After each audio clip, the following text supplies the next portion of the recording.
Hello दोस्तों, study with Amit के channel में आपका स्वागत है। आज हम फंडामेंटल राइट्स के बारे में जानेंगे जो हमारे पार्ट 3 ऑफ द कॉन्स्टिट्यूशन और आर्टिकल 12 से लेकर 35 तक हैं। हम सारे फंडामेंटल राइट्स एक साथ नहीं कर सकते वरना वीडियो बहुत लंबी हो जाएगी, इसलिए आज हम आर्टिकल 12 से लेकर आर्टिकल 18 तक के बारे में जानेंगे। Fundamental rights ensure that the government of laws should be established not of the man। इसीलिए सबसे पहले हम देखते हैं आर्टिकल 12 जो डेफिनेशन ऑफ स्टेट्स के बारे में बताता है। आर्टिकल 12 क्या बोलता है कि government and parliament of India, government and legislature of state और लोकल अथॉरिटीज़ और other authorities like LIC, SAIL, GAIL etcetera, ये सब किसके अंदर आ रही हैं? स्टेट के अंदर आ रही हैं। सुप्रीम कोर्ट ने एक वर्डिक्ट में कहा था कि अगर कोई प्राइवेट एजेंसी गवर्नमेंट के लिए काम कर रही है तो उसको भी स्टेट की डेफिनेशन के अंदर काउंट किया जाएगा। आर्टिकल 13 क्या बोलता है? आर्टिकल 13 कहता है all the laws that are inconsistent with और in derogation of any of the fundamental right shall be void. ऐसा कोई भी कानून अगर फंडामेंटल राइट्स को इन्फ्रिंज कर रहा है तो उसको वॉइड करार कर दिया जाएगा सुप्रीम कोर्ट के द्वारा। अब हम देखते हैं अपना article 14 to 18 that is the right to equality. सबसे पहले आर्टिकल 14 को देखते हैं।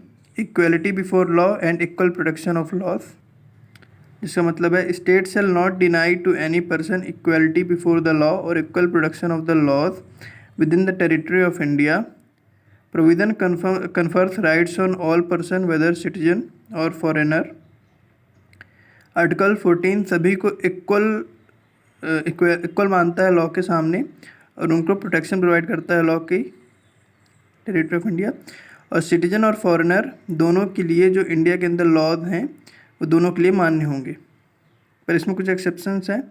जैसे president and governor immunity enjoy करते हैं आर्टिकल 361 के अंदर जब तक वो अपनी सर्विस में है। डैट इज़ वो किसी भी कोर्ट में आंसरेबल नहीं है, उनके खिलाफ कोई भी क्रिमिनल प्रोसीडिंग नहीं चलाई जा सकती है, उनको अरेस्ट नहीं किया जा सकता जब तक वो अपनी टर्म में है, और कोई भी सिविल प्रोसीडिंग उनके अगेंस्ट नहीं चलाई जा सकती है।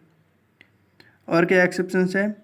कोई भी MP that is member of parliament और member of legislative assembly shall be liable to any proceedings in any court in respect of anything said or any vote given by him। कोई भी MP या MLA अगर वो parliament या फिर state legislature में कुछ बोलता है या फिर कोई वोट करता है तो उसके लिए उसको गिल्टी नहीं माना जाएगा और उसके खिलाफ किसी प्रकार की प्रोसीडिंग नहीं चलाई जा सकती है। No person is liable to any civil और criminal proceedings in any court in respect of publication substantially true report under article 361 है। अगर कोई व्यक्ति कोई भी ट्रू रिपोर्ट को पब्लिश कर रहा है तो उसको किसी प्रकार की सज़ा नहीं दी जा सकती है। यूनाइटेड नेशन ऑर्गेनाइजेशन की और उसकी कुछ एजेंसियों को डिप्लोमेटिक इम्यूनिटी होती है। फॉरेन सॉवरेन यानी कि फॉरेन रूलर, एम्बेसडर और डिप्लोमेट्स वो भी इम्यूनिटी एंजॉय करते हैं सिविल और क्रिमिनल प्रोसीडिंग की। मतलब कि अगर वो कोई भी क्रिमिनल या फिर सिविल लॉ का उल्लंघन करते हैं तो उनको किसी प्रकार की सज़ा नहीं दी जा सकती है।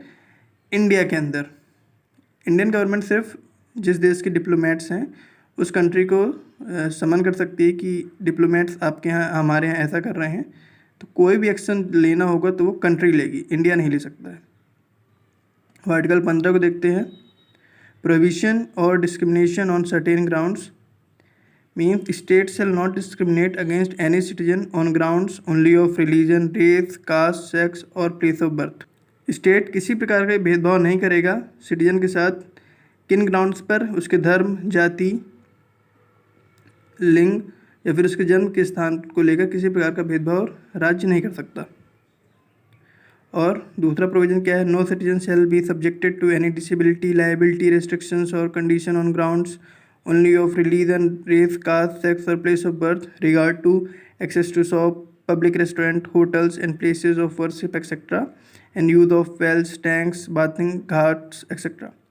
किसी भी सिटीजन को किसी भी तरह की डिसेबिलिटी या फिर लायबिलिटी का या फिर रेस्ट्रिक्शन को फेस नहीं करना पड़ेगा उसकी रिलीजन, रेस, कास्ट, सेक्स या फिर प्लेस ऑफ बर्थ के रिगार्ड में, किस लिए? अगर वो किसी दुकान में जा सकता है, किसी पब्लिक रेस्टोरेंट में जा सकता है, होटल्स या प्लेसेस ऑफ वर्शिप में जा सकता है।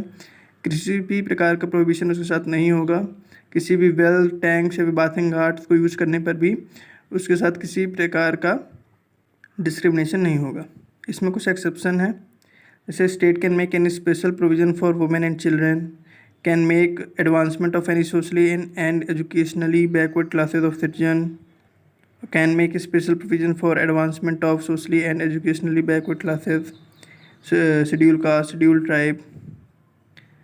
स्टेट, इसमें क्या एक्सेप्शन है कि कुछ स्टेट क्या कर सकता है, कुछ स्पेशल प्रोविज़न बना सकता है वुमेन के लिए या फिर बच्चों के लिए। वो सोशली एजुकेशनली बैकवर्ड जो क्लासेस हैं उनके लिए रिजर्वेशन वगैरह या फिर कुछ कंसेशन दे सकते हैं जॉब्स या फिर एजुकेशन इंस्टीट्यूट में, और उन्हीं के लिए कुछ स्पेशल प्रोविज़न बना सकते हैं। जैसे कि 93rd अमेंडमेंट एक्ट ऑफ 2005, जिसमें कि ओबीसी को 27% रिजर्वेशन दिया गया था, पर इसमें क्रीमी लेयर को एक्सक्लूड कर दिया गया था। State empowered to make special provision for advancement of any economically weaker section, कि अगर कोई भी other than SEBC, that is socially and educationally backward classes, उनके लिए स्टेट क्या कर सकता है, अगर कोई भी क्लास इकोनॉमिकली वीकर है 10% का रिजर्वेशन दे सकता है। इसीलिए गवर्नमेंट ने 103rd अमेंडमेंट एक्ट 2019 इंट्रोड्यूस किया AWS रिजर्वेशन के लिए।